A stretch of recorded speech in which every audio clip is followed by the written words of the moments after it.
Good morning, everyone, and welcome to the Lounge Weekly on August 30th, 2021. I hope you have your coffee today or whatever beverage of choice, whether it be tea, matcha, whatever you want to do. I know some of you are into that nutritional stuff.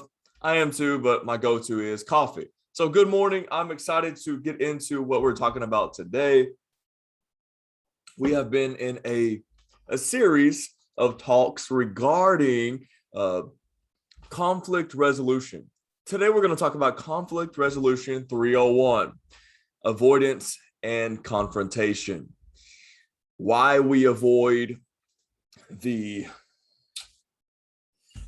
hindrances of avoiding confrontation or conflict resolution, and then really the power of confrontation. It's going to be rather quick today.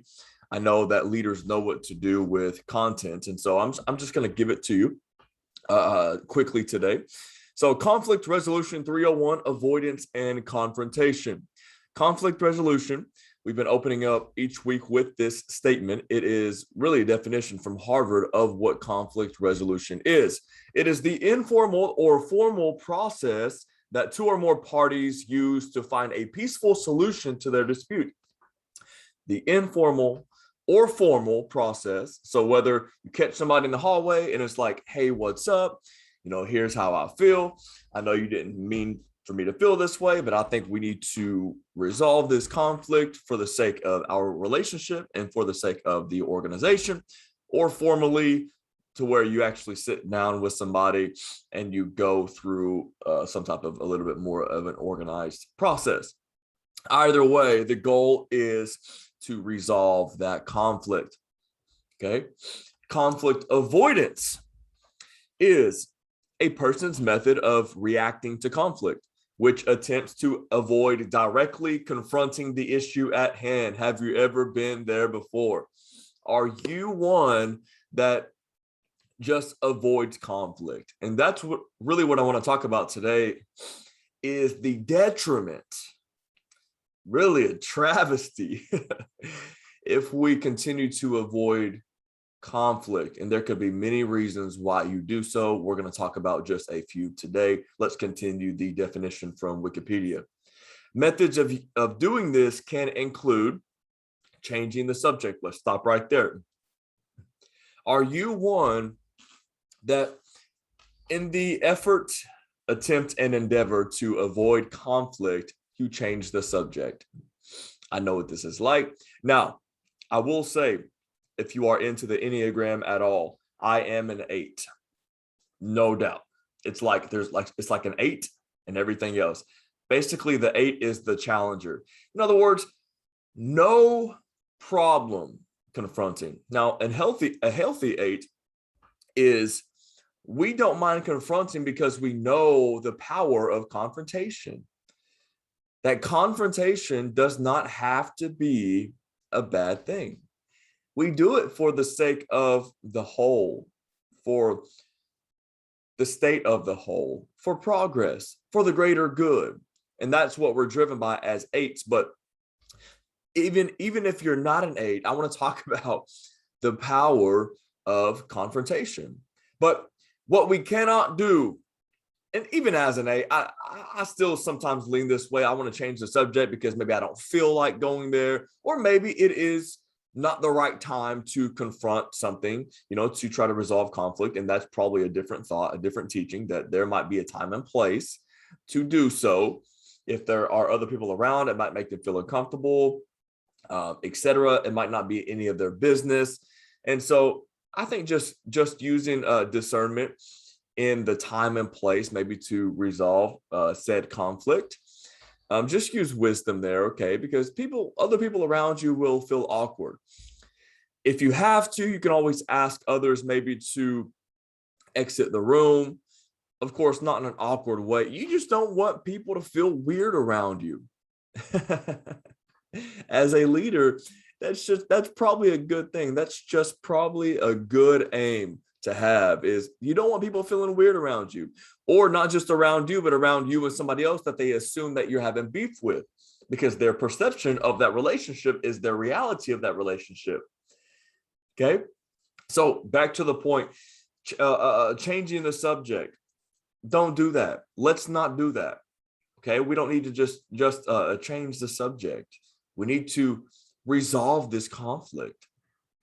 Okay, the next one, putting off a discussion until later. So procrastination. And sometimes we put it off hoping to never have to go back to it. We don't put it off to actually come back to it later. We put it off because we don't want to revisit it. It's uncomfortable. It's inconvenient. It is what it is. Okay, you don't want to ruffle the feathers, and you want people to like you. You want to be easy. But if you never attempt to resolve conflict, that relational equity with that person will remain the same. It'll never grow. It will always remain in plateau. Okay. And then lastly, right here, Wikipedia says simply not bringing up the subject of contention. So you never bring it up. You never visit it. You always avoid it. And it becomes that weird elephant in the room, right? People know it. You know that there's conflict. You know that there's contention. You know that there's beef. You know that there's something. It doesn't have to be even real bad. It needs to be handled. As a leader, you got to handle your business. All right. If you get anything out of what I say today, it's that as a leader, we must handle our business. If you don't want to be in settings like this, if you don't want to be stretched or inconvenienced or interrupted with matters at hand, then maybe we should consider another seat. It is what it is. Great leaders, distinguished leaders know how to resolve conflict. Okay, let's continue. When you avoid conflict resolution, like I just mentioned a moment ago, it plateaus your relationship's progress. In other words, you'll always stay a level of shallow.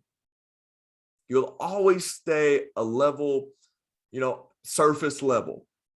You will not progress in relationship. Now, of course, this goes in any relationship. Let's talk about my wife and I. If we always avoid, by the way, it concerns me, I'll be honest, when I hear people that have been married for some time say that they either have never fought or they never ever. Now, when I say fight, I mean just have confrontation to attempt to resolve conflict. People say, we've been married 2 decades and we've never had to resolve conflict. That actually concerns me a little bit, because at least just the little that I know about life, that's not real life. Any relationship that you have, specifically one of value and one of attempted depth, is going to have to resolve conflict. If my wife and I never, had to resolve conflict, there would be no depth. But on the other side of that resolution, of you resolving that conflict, on the other side of confrontation and conversation and, not to give another C, but, conversion to compromise, excuse my alliterations. But on the other side of all that, there is greater depth. But if we never went there, then we will stay at a certain level. I think confrontation is the gateway to depth. I really do. So let's go back now to your leadership with staff members or coworkers, team members that you value. There must be confrontation for that depth. And on the other side, there is so much more respect, admiration, and watch this, understanding of that person. And your relationship has so much more equity. It has greater value in one another's lives. And let's go to the next slide. When you avoid conflict resolution, I'm going to go to the next one because this paints my point. We'll talk about that in a minute, I guess. Watch this. A 2013 study from this credible source found that bottling up our emotions can increase the risk of premature death, including death from cancer. Are you serious? It's that serious?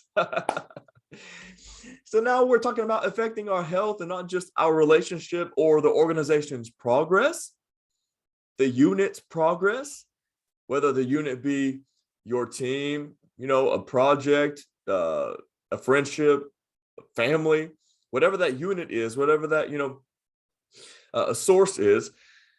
So this starts affecting our actual health. That's wild. If you don't respect the relationship, at least respect your health. I'm being facetious, but we must acknowledge today that when we avoid conflict resolution, it plateaus our relationships' progress. And we want depth with those who are connected closely to us. Okay. And I'm going to make a comment, though, in addition to that. I think probably just a little sideline thought. It just hit me. Our part as leaders is to do our part.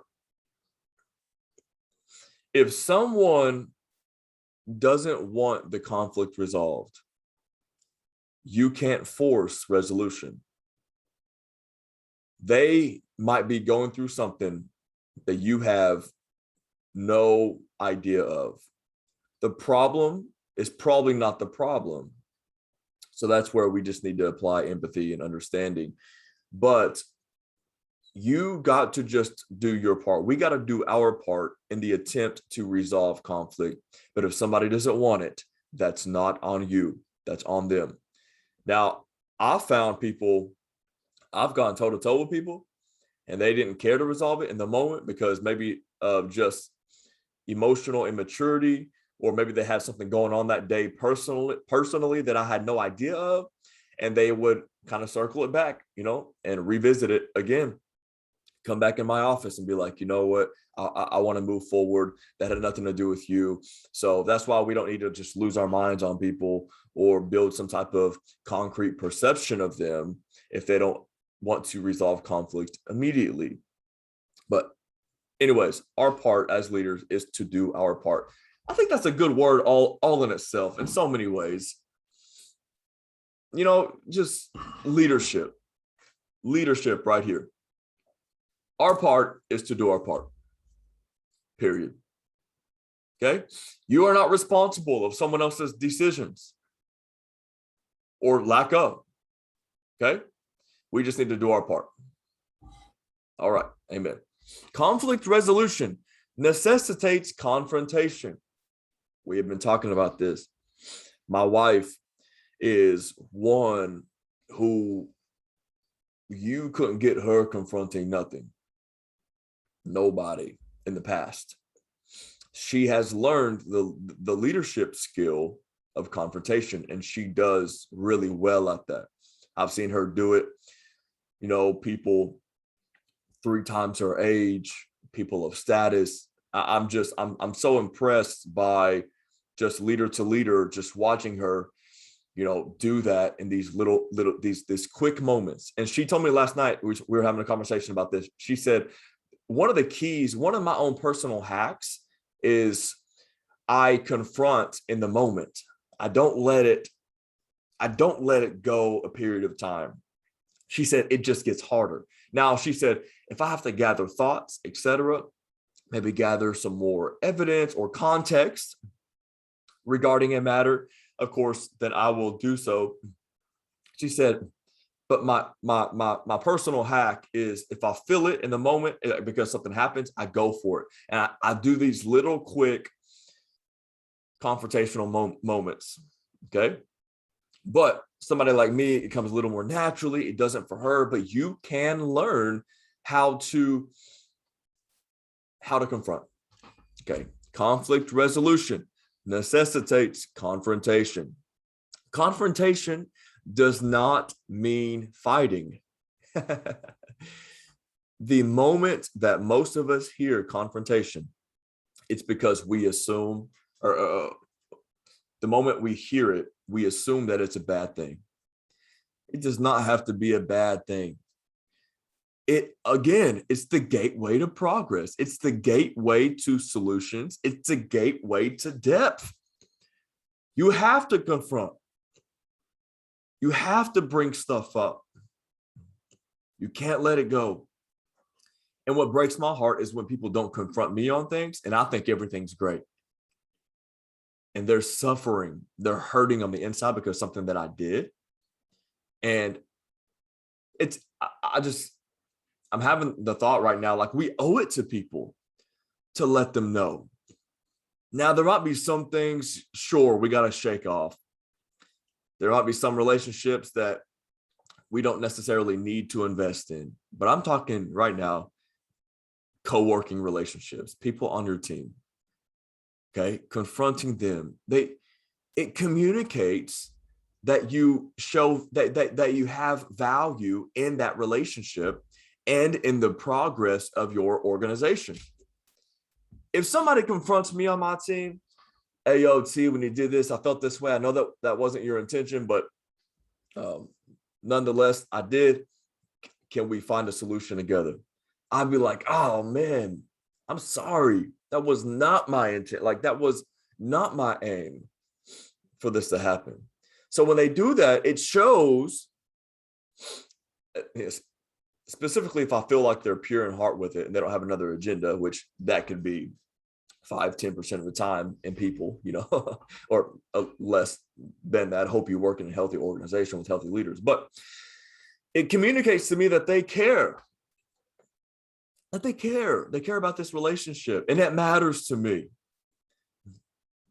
If there are people who I lead, staff that works under my oversight, and I confront them about something, whether it be personally, professionally, whatever. By the way, even though I'm an 8 on the Enneagram, I don't necessarily get high off. I don't just look for reasons to confront. Matter of fact, most of the time it's still inconvenient. It's not like I just really enjoy ruffling the feathers or I'm on some power hungry thing. I don't feel like taking the time and the effort, energy, emotion, pull somebody to the side and say, hey, let's shore up on this. Let's tighten this up. Come on, you're better than this. I know you are, etc. Okay, I do it because I love that person. I believe in the potential that's within them. And I have a lot of great value for our relationship. And I'm not going to be reserved to tell you the truth, especially if it's for your greater good and the organization's greater good. I'm going to tell you the truth. I love you enough to tell you the truth. I love you enough to confront you, to correct when I need. And I expect the same thing out of leaders in my life. One of my heroes, he did not hesitate to pull me to the side consistently and confront me about things. And I have so much value in that relationship, so much respect and honor for that person. I consider him a hero, not an enemy. Maturity in leadership says, confront me when you need to for the greater good. And thank you for seeing something in me that no one else has the guts to confront. Okay, to confront me. It communicates that you value the relationship and progress of the organization. Confrontation communicates that you have prioritized progress over your convenience and comfort. It shows me as a leader that you're willing to go there, that you're willing to do whatever it takes for progress, relationally and organizationally. And let me just say this, that's a high value leader. When I see other leaders on our team confront one another and have these hard conversations, I don't get concerned. I don't think less. I don't judge. I think more. I really respect that you had enough maturity and value in the greater good. To have that, I know you have a lot of stuff to do in your office, but I completely respect you having these conversations. And if there's a staff member also that I see people have to consistently confront, then that's when I peek in a little more and I see, what's really going on. Maybe this person is just unhealthy, or they're just kind of bringing strife or contention or whatever to the team. And that's maybe when you have what I call the conversation before the conversation. You confront them about this, and then if nothing gets corrected, then you have the ultimate conversation, which is an exit from the team, dismissal. Okay. Bottom line,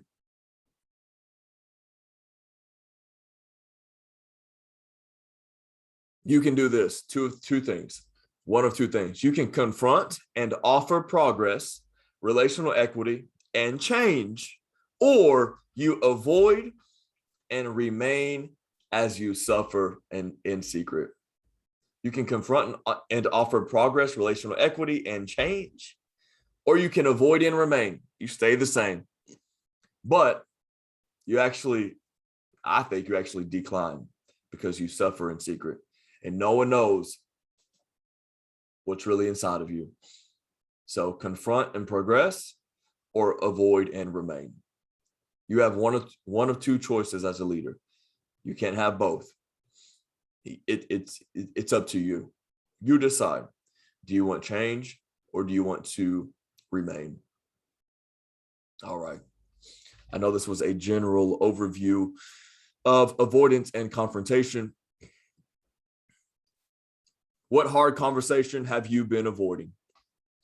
Now, again, I mentioned earlier, there might be a time and place, but it needs to happen sooner than later. Don't put it off to the side anymore. I was talking to a client the other day of mine, and he was wanting to start in about a week and a half. Really a couple of weeks out, he mentioned at one point, maybe going to the gym. And maybe I was just using this as an example. I forget the timeline, but let's just say he was like, okay, 2 weeks, I'm going to start the gym.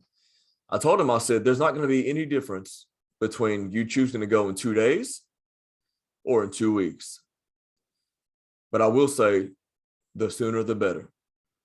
So when it comes to this, confronting what you need to confront, whether it's your physical health or some type of, conflict, whether it's 2 days or 2 weeks, it really doesn't make a lot of difference. Now, your context a little better, but don't suffer in secret. Don't fall asleep thinking about it any longer. You have to confront what you need to confront. Okay, it's got to happen, or you remain. There's a quote that I love. A couple different people have been given credit to saying this, but it goes something like this: when the pain of staying the same is greater than the pain of change, then and only then will change occur. When the pain of staying the same becomes greater than the pain of what you need to do to make the change, then and only then will change occur. And I hope for all of us, including myself, that the pain of staying the same becomes, even in this moment, in your mind right now, in your soul, much greater than the pain of making the moves to make the change. I pray that scale tips. I guess it'd be this way if it's a scale, but the thought of staying the same, it irks me and it concerns me. And a lot of leaders live and die staying at a surface level in so many ways, never tapping into what the relationship could be by the way of potential, or what the organization could be, because they never confront what they need to confront. Okay. Let's be leaders. Let's continue to apply maturity and wisdom and discernment, and let's continue to go after the greater good. Like the gym, the hardest part is just getting in the doors. I was sitting in the parking lot the other day for 20, 30 minutes because I knew that the hardest part was that 15-yard walk. And once I got in, it was much easier. Sometimes just getting there is harder than the actual workout. And yes, I work out hard. At least I think I do. But that's the hardest part sometimes. So the hardest part, this is a metaphor, is just sometimes getting the conversation started. But once you get in there, you start seeing heart, you start applying empathy and understanding, and you start collaborating, and it's this beautiful thing that happens. But the hardest part is just getting it started. So get in the doors of confrontation. Okay, remember, confrontation is the gateway to depth. All right.